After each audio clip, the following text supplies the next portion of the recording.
Eri Irianto. Tapi kalau udah diakuin beberapa bonek bahwa saya bersahabat sama almarhum Eri Irianto, memang iya.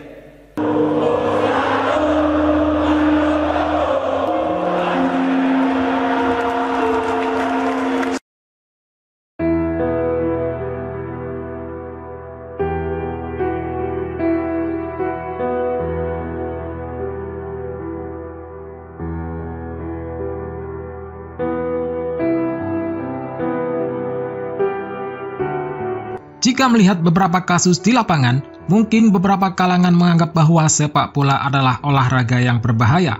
Mungkin pendapat tersebut tidak salah, mengingat banyaknya insiden-insiden mengerikan di atas lapangan hijau.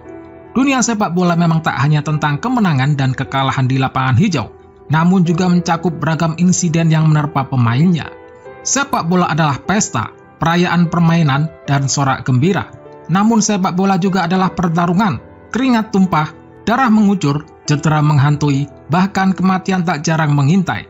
Di antara dua situasi itu, Eri Irianto hadir mewarnai dan mendermakan hayatnya yang pendek bagi sepak bola Indonesia. Dilahirkan di Sidoarjo pada 12 Januari 1974, Eri Irianto tumbuh menjadi seorang pesepak bola yang disegani. Di usianya yang baru menginjak 20 tahun, Eri mulai memperkuat Petrokimia Putra, klub Galatama asal Gresik yang tampil mengesankan pada gelaran Liga Indonesia edisi pertama. Bersama Jackson F. Jago, Widodo C. Putro, dan Carlos de Melo, Eri berhasil membawa Petrokimia Putra finish di urutan pertama klasemen akhir wilayah timur. Di babak 8 besar, mula-mula Petrokimia Putra ditahan Persib Bandung 0-0 dan diimbangi Asyabab Salim Group Surabaya 2-2. Pada pertandingan terakhir fase grup, mereka dengan meyakinkan menghajar Medan Jaya 3-0. Di semifinal, Petrokimia Putra mengalahkan Pupuk Kaltim 1-0.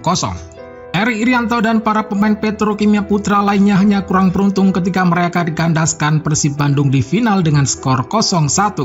Setelah kekalahan menyakitkan dari Maung Bandung, Eri memperkuat timnas Indonesia di laga SEA Games ke-18 di Chiang Mai, Thailand, 6 Desember 1995. Salah satu pertandingan penyisihan mempertemukan Indonesia melawan Kamboja.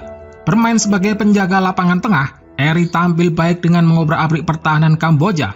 Indonesia membantai Kamboja 10-0. 4 gol dicetak Eri yang meyakinkan sepanjang laga. Kemampuannya menjelajahi lini tengah membuat Kamboja tak berkutik. Aliran bola dari tim lawan tak mampu menembus lini belakang Indonesia saat itu. Kreasi serangan Indonesia kerap dibangun Eri dengan visi bermain yang brilian. Pada kualifikasi Piala Asia 1996, Eri kembali memperkuat timnas Indonesia saat menghancurkan India dengan skor 7-1 dan menahan Malaysia 0-0. Ia yang bermain bergantian dengan Hairil Anwar Ohorella membuat gawang yang dijaga Kurnia Sandi hanya kebobolan sekali dalam kualifikasi tersebut. Tahun 1996, berkat penampilannya yang gemilang, klub negeri jiran Kuala Lumpur FA merekrutnya. Tak lama di Malaysia, Eri kembali ke tanah air dan memperkuat Persebaya Surabaya.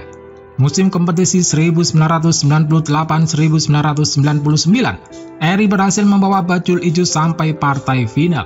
Sayang, waktu itu Persebaya dikalahkan oleh PSIS Semarang yang diperkuat Tugio alias Maradona dari Purwodadi dengan skor 0-1. Bagi Eri, kekalahan tersebut seolah ulangan pada tahun 1995 saat dirinya memperkuat Petrokimia Putra dan dikalahkan Persib Bandung di partai puncak dengan skor yang sama. 4 tahun 2 laga final, 2 pertarungan yang membawa duka. Mengenakan nomor 19, Persebaya Surabaya menjadi klub terakhir Eri Irianto sepanjang karirnya. Sore itu, 3 April 2000, Eri terlihat sehat. Ia bersiap tampil memperkuat Persebaya Surabaya melawan PSM Yogyakarta di Gelora 10 November. Pertandingan pun dimulai. 1 menit sebelum turun minum, ia mulai limbung. Kepalanya sakit. Eri berlari ke pinggir lapangan dan minta diganti. Nova Arianto masuk menggantikan posisinya. Di bangku cadangan, Eri terus memegangi kepalanya. Namun kondisi Eri kembali memburuk saat ia diberi minum. Napasnya terasa sesak dan rasa sakit kembali menyerang kepala. Melihat kondisi demikian, Dr. Heri Siswanto memutuskan membawanya ke rumah sakit. Saat itu Eri masih kuat berlari menuju ambulans yang akan membawanya ke rumah sakit.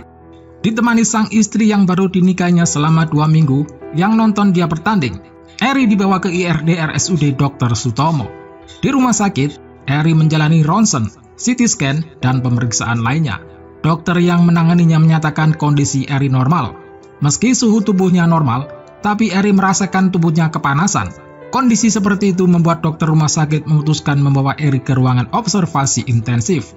Di ruangan tersebut, Eri diperiksa lagi untuk melihat kondisi otaknya yang barangkali mengalami gangguan akibat benturan keras dengan pemain PSIM Yogyakarta, Samson Nojin Gingga. Setelah bertahan hampir 4 jam di ruangan tersebut, Eri akhirnya tak bisa ditolong. Pada 3 April 2000, pemilik tendangan geledek itu menghembuskan napas terakhirnya. Eri pergi meninggalkan Rizka Putri Nilamsari, belahan jiwa yang baru menjadi istrinya selama 2 minggu. Selimut duka menyelimuti publik Gresik, Kuala Lumpur, dan Surabaya, klub-klub yang pernah ia bela. Publik sepak bola Indonesia kembali kehilangan salah satu pemain terbaiknya. Terlepas dari kiprahnya sebagai pesepak bola nasional dan statusnya sebagai legenda Persebaya, peristiwa yang menimpa Eri memang bakal terus diingat. Nama Eri Irianto tak pernah bisa terhapus dari perjalanan sejarah Persebaya Surabaya. Bahkan, hingga hampir 23 tahun sepeninggalnya, nama Eri masih tetap abadi di benak klub maupun bonek, supporter fanatik Persebaya. Eri Irianto bahkan telah menjadi inspirasi pemain-pemain muda Persebaya. Semangat Eri Irianto juga mendapat apresiasi dari rekan sesama tim kala itu, Ibnu Grahan dan Mursyid Effendi. Keduanya menyatakan pemain kelahiran Sidoarjo tersebut merupakan salah satu pemain terbaik yang pernah dimiliki Persebaya sepanjang sejarah berdirinya klub. Tak hanya kualitas di lapangan, di luar lapangan pun Eri disebut sebagai pemain yang cukup memberikan pengaruh. Jika tidak pergi secepat itu, mungkin saja Eri Irianto bakal menjadi pelatih yang hebat. Persebaya sangat layak mengabadikan pemain ini dan menjadikan salah satu inspirator tim. Untuk mengenang jasanya, nomor punggung 19 milik Eri dipensiunkan oleh Persebaya.